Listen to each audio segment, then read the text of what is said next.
अगर आप दाढ़ी बढ़ाने या दाढ़ी उगाने का सोच रहे हैं तो ये वीडियो आपके लिए है।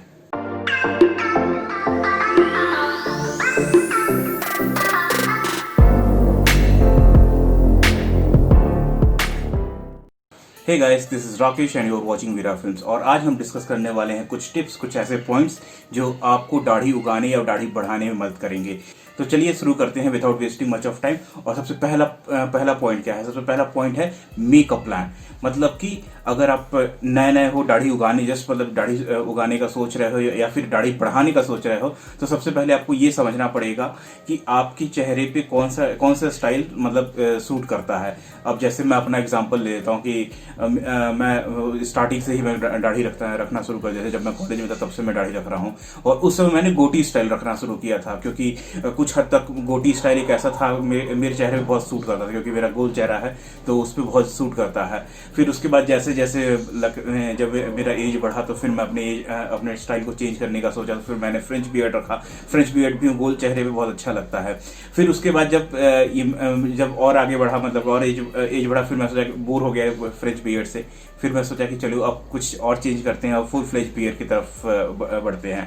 तो बहुत सी वीडियोस में आप लोग को बताया गया होगा कि जो गोल चेहरा होता है उसमें फुल फ्लेज बियर्ड जो होता है वो जल्दी सूट नहीं करता है।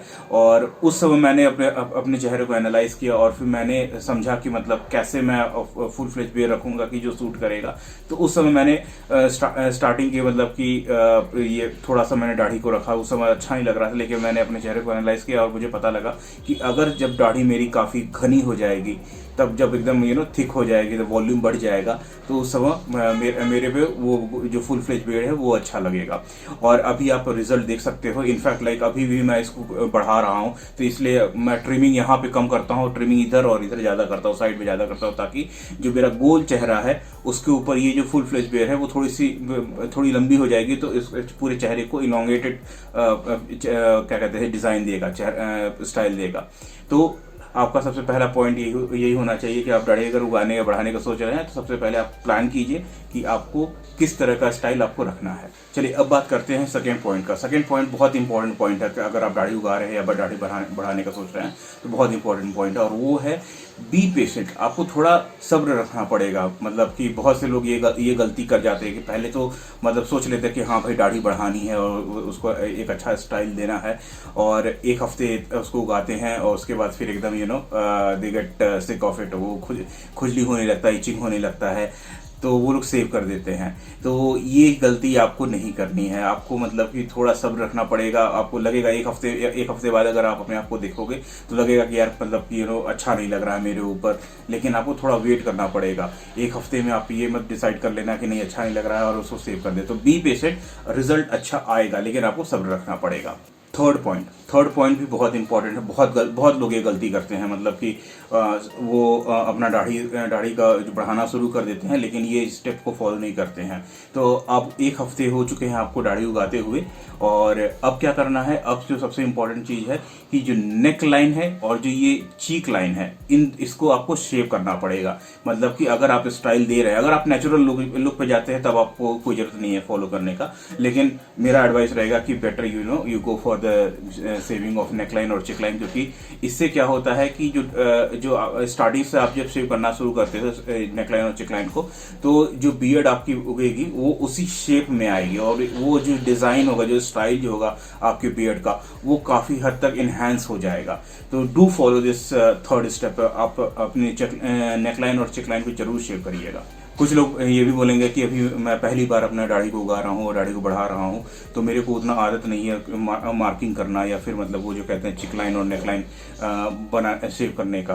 तो उन लोगों के लिए सबसे बढ़िया सजेशन होगा कि मार्केट में बियर्ड स्टेंसिल्स आते हैं, आप चाहो तो उसको यूज़ कर सकते हो। उससे भी आपको मतलब इनिशियल स्टेज में वो काफ़ी हेल्पफुल होगा। चौथा पॉइंट क्या है? मतलब इस पूरे प्रोसेस में सबसे इम्पोर्टेंट चीज़ है ये, मतलब कि आप चाहे पहली बार उगा रहे हो या फिर मतलब आप एक रेगुलर बियर्ड रखते हो, ये पॉइंट हर किसी पे अप्लाई होता है। Eat healthy and do exercise. मतलब आपको एक्सरसाइज करना होगा, आपको अच्छा खाना खाना पड़ेगा जिसमें मतलब प्रोटीन हो, जिसमें विटामिन हो। ये इसलिए क्योंकि ये ओवरऑल ग्रोथ के लिए बहुत इंपॉर्टेंट होता है, चाहे दाढ़ी हो चाहे आपको बॉडी हो। अगर आप एक्सरसाइज अच्छे से करते हो या फिर खाना अच्छे से खाते हो तो ये आपके हर बॉडी पार्ट के लिए इंपॉर्टेंट होता है। पर्टिकुलरली जो हेयर्स होते हैं, जो सर के बाल होते हैं या फिर जो बियर्ड होते हैं, उसके लिए बहुत इंपॉर्टेंट है। जेनेटिक्स भी बहुत इंपॉर्टेंट होता है, लेकिन अगर आप इसको अच्छे से एक्सरसाइज करते हो या फिर अच्छा खाना खाते हो विथ विटामिन एंड प्रोटीन, तो डेफिनेटली ये आपके जो ओवरऑल हेयर ग्रोथ होता है उसको इन्हेंस करता है। अब आगे हम अपने 5वें पॉइंट पे। 5वां पॉइंट क्या है? Trim it as it grow. तो मतलब कि आपने कभी किसी पौधे को देखा है? अगर आप आपके घर में गार्डन हो या फिर आप किसी भी गार्डन में जाएंगे तो कोई भी पौधा जब लगाया जाता है तो उसको जैसे जैसे वो बड़ा होता है वैसे वैसे उसको शेप दिया जाता है। और शेप देने का रीज़न क्या होता है कि वो उसी फॉर्म में वो आगे भी ग्रो करे। Same thing applies on our beard also. अगर आप दाढ़ी बढ़ा रहे हो और उसको मतलब कम्प्लीटली छोड़ दो वाइडली ग्रो करने के लिए, तो जो शेप होता है वो आना थोड़ा मुश्किल हो जाता है। मतलब कि आपने 6 महीने तक शेव ही नहीं किया, बिना शेव किए हुए, बिना ट्रिम किए हुए, तो जो आपका दाढ़ी होगा वो इस तरह उगेगा कि बाद में जब आप उसको शेप में लाने की कोशिश करो तो बड़ा मेहनत करना पड़ेगा। तो ये गलती आप मत करिएगा। इसको आप मतलब कि जैसे जैसे आपकी दाढ़ी थोड़ी अच्छी हो जाती है तो आपको कंटिन्यूसली ट्रिम भी करना पड़ेगा। अब जैसे मैंने अपना एग्जांपल दिया था कि मेरे को ये जो दाढ़ी है थोड़ी लंबी चाहिए, तो मैंने साइड में ट्रिम करना शुरू कर दिया ताकि वो उस पर्टिकुलर शेप में रहे। और अभी आपके सामने आपको देख सकते हो कि वो उस तरह का शेप मिल रहा है। अगर मैं इसको छोड़ दिया होता तो दाढ़ी पूरी यहाँ से भी निकलने लगती और वो बहुत खराब दिखता। तो ये था हमारा 5वां पॉइंट कि आप जैसे जैसे दाढ़ी बढ़ेगी आपको वैसे वैसे ट्रिम भी करना पड़ेगा जिस शेप में आपको चाहिए। 6 पॉइंट क्या है? Use styling product. Styling product का मतलब होता है कि जो बियर्ड प्रोडक्ट्स होते हैं, जैसे कि बियर्ड ऑयल हो गया, बियर्ड शैम्पू हो गया, बियर्ड वॉश हो गया, इस तरह के जो प्रोडक्ट, स्टाइलिंग प्रोडक्ट जिनको कहा जाता है, वो आपको यूज करना पड़ेगा। अब देखिए, बात तो ये है कि आपने दाढ़ी को अच्छे से मतलब उगाना शुरू कर दिया, लेकिन वो कहते हैं ना कि टेमिंग द बियर्ड एक टर्म है, तो वो वही चीज अप्लाई होता है यहाँ पर भी कि जब बियर्ड आपकी ग्रो होने लगेगी तो आपको उस पर थोड़ा सा नरिशमेंट के लिए ध्यान देना पड़ेगा, थोड़ा उसका हाइजीन का ध्यान देना पड़ेगा, तभी वो अच्छी लगेगी। अदरवाइज बोलना नहीं चाहिए, लेकिन जो होमलेस लोग होते हैं, जो मतलब कि रोड साइड पे रहते हैं, तो वो उन लोग की आप दाढ़ी देखोगे कि वो दाढ़ी तो उनकी अच्छी खासी बड़ी होती है, लेकिन वो अच्छी नहीं लगती। उसका रीजन ये है कि because they are not able to take care of it, they are not privilege to take care of it. तो वो गलती आपको नहीं करना है। आप अगर दाढ़ी उगा रहे हैं, दाढ़ी बढ़ा रहे हैं, then you have to care about the hygiene as well as the nourishment part of it. तो आप दाढ़ी उगा रहे हैं, तो दाढ़ी बढ़ा रहे हैं, तो do invest a little bit money on beard styling product. अब चलिए बात करते हैं अपने आखिरी पॉइंट का, और जो 7वां पॉइंट है, डू कॉम्ब योर बियर्ड। मतलब कि अपनी दाढ़ी को हमेशा ब्रश या कॉम्ब करते रहिए। क्योंकि बहुत लोग क्या करते हैं, ये मैक्सिमम लोगों के बीच में मैंने ये देखा है कि वो लोग दाढ़ी उगाते तो हैं, लेकिन वो भूल जाते हैं कि आपको टाइम टू टाइम उसको कॉम्ब करना पड़ेगा। आप चाहे कितना भी बियर्ड स्टाइलिंग प्रोडक्ट्स लगा लीजिए, लेकिन एक इनिशियल चीजें जो होती है, जो मतलब बेसिक चीजें होती हैं, वो आपको फॉलो करना पड़ेगा। आपको दाढ़ी को कॉम्ब करना ही पड़ेगा। इनफैक्ट लाइक सबसे अच्छा प्रैक्टिस तो ये होगा कि आप सुबह उठते ही आप उसको दाढ़ी को कॉम्ब कीजिए और फिर शाम को एक टाइम कर लीजिए। इससे कंटिन्यूअसली आपका जो दाढ़ी होगा वो शेप में रहेगा। अगर आप नहीं करेंगे तो क्या होगा? मान लीजिए आप सुबह उठते हो, आप शावर लेते हो और शावर के बाद अपना स्टाइलिंग प्रोडक्ट जो भी है, ऑयल हुआ या फिर शैम्पू हुआ, वो सब यूज किया और आपने लगा लिया। लेकिन ये जो प्रोडक्ट होते हैं ये आपको 24 घंटे का वो ना उस बियर्ड को शेप में नहीं रख सकते हैं। वो मैक्सिमम होगा 5 या 6 घंटे तक आपका बियर्ड जो होगा वो शेप में रहेगा। उसके बाद आपको फिर से कुछ ना कुछ करना पड़ेगा।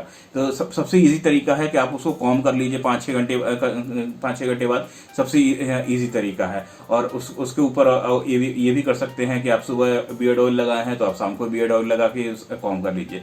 तो do comb your do brush your beard. तो ये थे हमारे कुछ पॉइंट्स जो आपको, अगर आप दाढ़ी बढ़ा रहे हैं या दाढ़ी उगा रहे हैं, तो आपको फॉलो करना चाहिए। और ये सारी चीजें अगर आप फॉलो करेंगे, डेफिनेटली एक अच्छा खासा आपका एक थिक वॉल्यूम का दाढ़ी आप उगा सकते हैं, या फिर जैसा मन चाहा दाढ़ी आप उगाना चाहते हैं उस तरह उगा सकते हैं। तो आज के लिए बस इतना ही। जरूर बताइएगा कि ये वीडियो आपको कैसा लगा है, और इस चैनल को आपने अगर सब्सक्राइब नहीं किया है then do subscribe this channel. अगर ये वीडियो अच्छा लगा है do hit that like button, और अपने दोस्तों के साथ शेयर करना मत भूलिएगा।